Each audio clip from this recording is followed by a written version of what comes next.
The Big Wheel 200 is finished. So I made a video on this one before, just kind of before, as soon as I got it, a few repairs and just some cleaning up in general.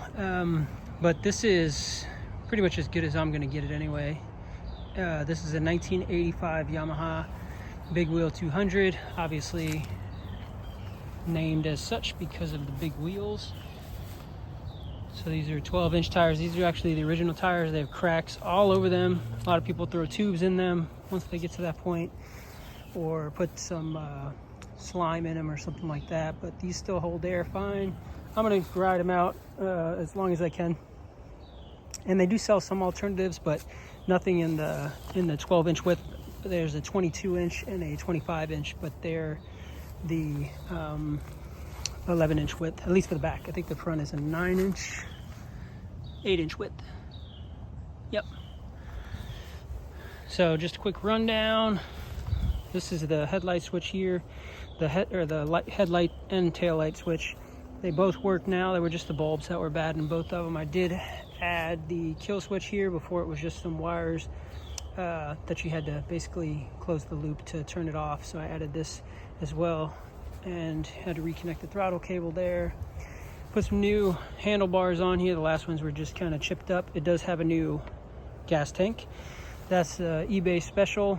Paid 180 bucks, 85 bucks I think for it. I still have the original one, and it doesn't look bad. It just looks like somebody tried to repaint it. And it's a lot easier since I was getting new side plastics. It was easier to just get a new one and match up the color. It did need a new petcock on the old tank anyway, which I did replace.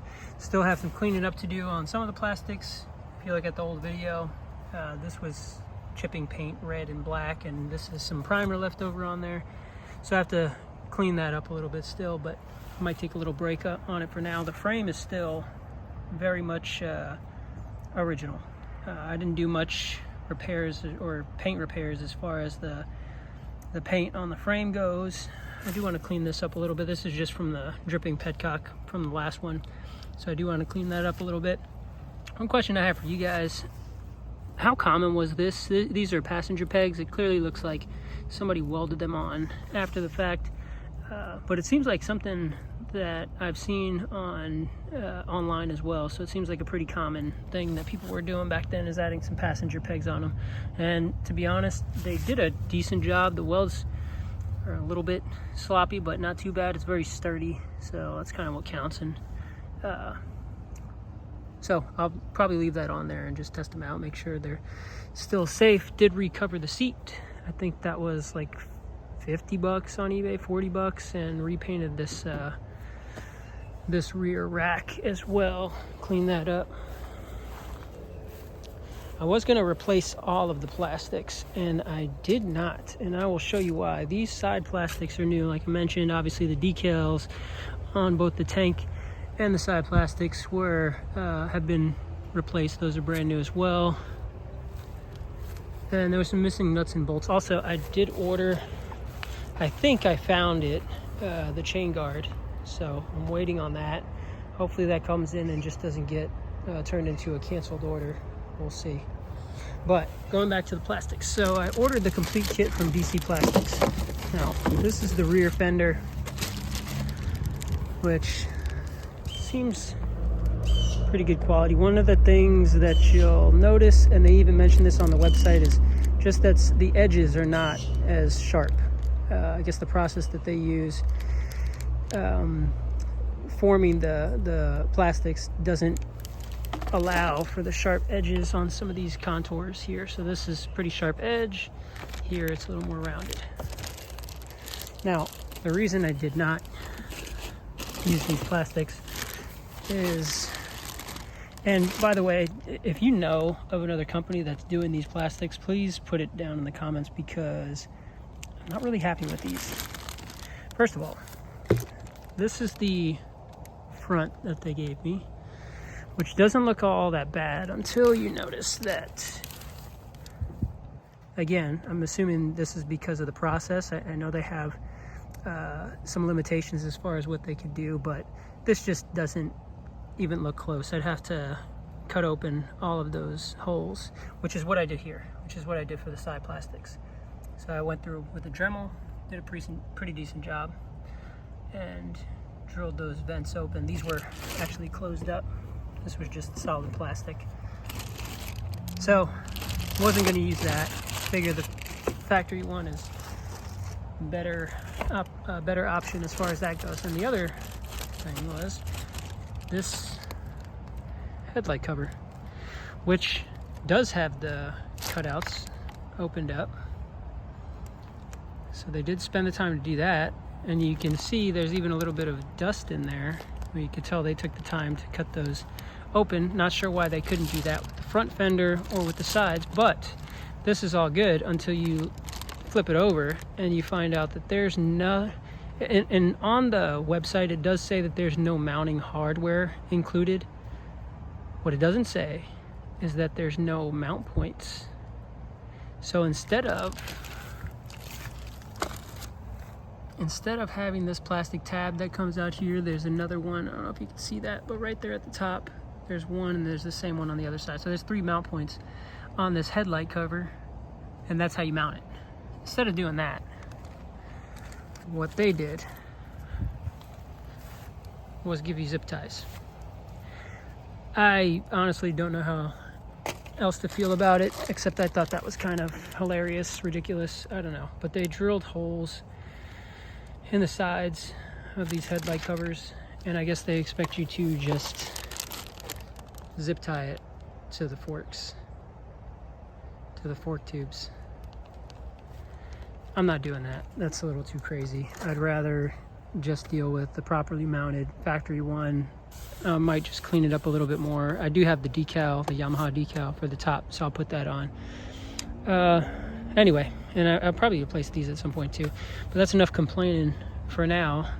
With that said, I mean, DC Plastics is, from what I know, the only game out there. They do have this bolt isn't supposed to be here. They pre-drill a hole here, and it is kind of made so that it's flush mounted. That's the only bolt that I had that was going to fit in there and mount it. But normally it has that little prong, the little rubber grommet that you would put the plastic into. That's another limitation on the process that they use to produce these plastics. So with that said, you know, I didn't have much of a choice. These side plastics look pretty much factory, aside from this hole here, which I guess I can get some kind of white plastic bolt or something. I don't know. I might figure out a better solution for that. And now that I drilled Dremeled these out of here, it looks a lot more original. They do have another, you can see that hole there. They expect you to put a zip tie there on the frame. So they love zip ties. But all in all, I'm happy with these side covers. That's too crazy for me. So those are getting returned. Hopefully they respond to my emails. They do not pick up the phone. So hopefully I get a response and I'm able to return those. I did go through PayPal, so I'll be able to figure out a refund situation one way or another. But besides all that, I am happy with the way that it turned out. I'll start it up here real quick. So now I have this kill switch.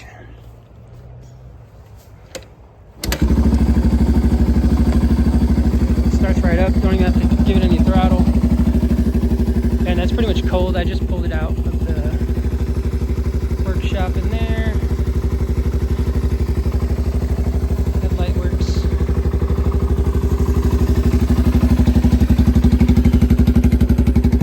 Taillight works.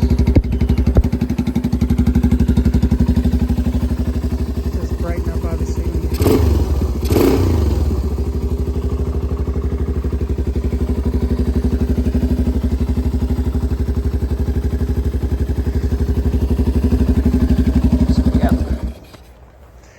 Cool bike, lots of fun. I think I'll probably keep that one for a while. I was trying to clear up some space. This is the RM that I got with it. Turn on the light. So that's the 125 that I got with it. That is already all fixed up, running perfectly. The only thing that I'm waiting on. I did order some decals for the side that should... Oh, decals and these fork covers. I ordered those as well. Nothing majorly wrong with these. There's just a few chips, but I wanted to pull those Dunlop decals off. And as soon as you do, it's like bright white underneath them. And I tried like matching up the color just by cleaning the edges, but it doesn't seem to want to come clean. So, oh, missed one. You gotta get that off of there too. There's its little brother. That's a RM80. So, not sure which ones I'm gonna sell yet. I'll probably sell that 125. Maybe keep this little 80 just to put around in. And definitely gonna keep this guy, at least for now.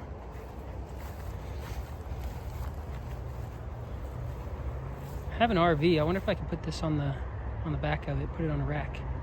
It's actually pretty light. It's not heavy at all. It's just getting these tires on some kind of stable rack on the back would be a little bit interesting. Anyway, yeah, BW200's finished and looking forward to having some fun with it. Thanks for watching.